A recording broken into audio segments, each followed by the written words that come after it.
এই বাংলাদেশের প্রাণ, এই জনগণের প্রাণ আমাদের মাঝে এই মাত্র আমরা শুনতে পেরেছি সিলেটে উনি অবতরণ করেছেন। আসলে এই অনুভূতি যে কিভাবে প্রকাশ করব, আপনারা দেখেছেন সারা বাংলাদেশ মনে হয় ঈদের মতো আনন্দিত। গতকাল রাত থেকে এই 300 ফিট থেকে শুরু করে এই রাস্তাঘাটে মানুষের লোকারণ্য। আপনারা এই বাংলাদেশের মানুষ ওনার জন্য কি অধীর আগ্রহ অপেক্ষা করছে, আসলে আপনারা সেটা নিজেরাই দেখতে পাচ্ছেন। আর আমরা যারা দলীয় নেতাকর্মী আছি, আমাদের মনে হচ্ছে আজকে বাংলাদেশে ঈদ। এই আনন্দ নিয়ে, উৎফুল্ল নিয়ে বাংলাদেশের প্রাণ তারেক রহমানকে নিশ্চিত করার জন্য আমরা আছি ইনশাআল্লাহ। জয়া স্যানিটারি ন্যাপকিনে 40 টাকা সাশ্রয় কুটস্থ দোকান থেকে আজই কিনুন।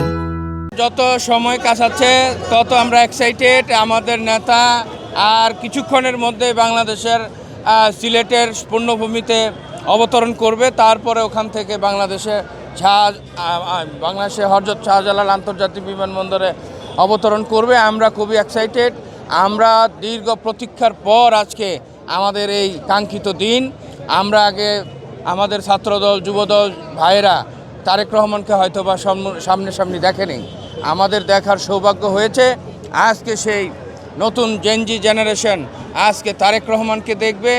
আজকে সারা বাংলাদেশ, সারা পৃথিবী গণতান্ত্রিক অগ্রযাত্রার যিনি বাংলাদেশের এই ক্রান্তিকালে যিনি গণতন্ত্রকে আগামীতে সুসংগঠিত করে বাংলাদেশকে একটি গণতান্ত্রিক ধারায় অব্যাহত রাখার জন্য যিনি নেতৃত্ব দিবেন, বাংলাদেশকে যিনি নেতৃত্ব দিবেন, সেই আমাদের নেতা, দলের বিএনপির ভারপ্রাপ্ত চেয়ারম্যান জনাব তারেক রহমান সাহেব বাংলাদেশে আসছেন।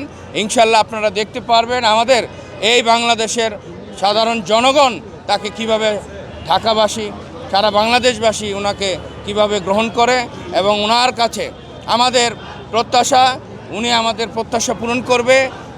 ওনার বক্তব্যের মাধ্যমে আজকে আমরা একটা দিক নির্দেশনা পাবো এই দেশের ক্লান্তিকালে আমাদের কি করা উচিত, সামনের গণতান্ত্রিক ধারার সামনের নির্বাচনকে আমরা কিভাবে, এই নির্বাচনে বিএনপি এবং সারা বাংলাদেশের মানুষ কিভাবে ভোট দিবে, কিভাবে সুসংগঠিত হয়ে এই গণতান্ত্রিক ধারা অব্যাহত রাখার ন্যায় আমরা যে কাজ করব, সেরকম একটা সুনির্দিষ্ট বক্তব্য থাকবে। আমরা সেই অপ্রত্যাশায় রইলাম। আমাদের দেশনায়ক তারেক রহমান, যিনি দীর্ঘদিন প্রবাসে লন্ডনে ছিলেন, একটি ভাষণে আমাদের মায়ামতী মা, আপসীর নেত্রী, তিনি বলেছিলেন একদিন না একদিন তারেক রহমান বীরের বেশে এই দেশে ফিরবেই। সেই কথাটাই সত্যি হলো। এই জন্য আমরা অত্যন্ত আনন্দিত এবং আমরা এই দেশের জনগণ একত্রিত হয়ে হাজার হাজার লাখ লাখ জনতা আমরা এই এয়ারপোর্টের সামনে অপেক্ষমান আছি। ইনশাল্লাহ অন্যরকম একটা আপডেট হবে। সমস্ত জনগণ তারেক জিয়া রহমানের নেতৃত্বে আমরা ভালোভাবে দেশ গড়ার উদ্দেশ্যে ইনশাল্লাহ আমাদের কল্যাণ বয়ে আনবে। এই বাংলাদেশ স্বৈরা শাসকের পরে যে তারেক রহমান আমাদের দেশে ফিরছেন, এই দেখে আমাদের দেশ অবশ্যই শান্তিময় আমরা কামনা করি। যত নেতা নেত্রী বিগত দিন এসেছে, তারেক রহমান একনিষ্ঠ। এখন তার বক্তব্য শুনলে কলিজাটা ভরে যায়, এত সুন্দরভাবে সে কথাবার্তা বলে এই গণমাধ্যমে, ওখান থেকে আমরা শুনতে পাই। তার জন্য দোয়া করি সফলভাবে আসুক, আমরা অপেক্ষমান আছি। তার জন্যে অন্তরস্থল থেকে আমরা দোয়া করি সবাই। আমরা তারেক রহমানের নির্দেশে বার্তা মানে আমরা এমনভাবে চলবো, তার নির্দেশন অনুযায়ী আমরা সকলেই চলবো। এই বাংলাদেশকে একটি শক্তিশালী দেশ হিসাবে এবং স্বৈরশাসক মুক্ত দেশ হিসাবে তারেক রহমানকে আমরা দেখতে চাই।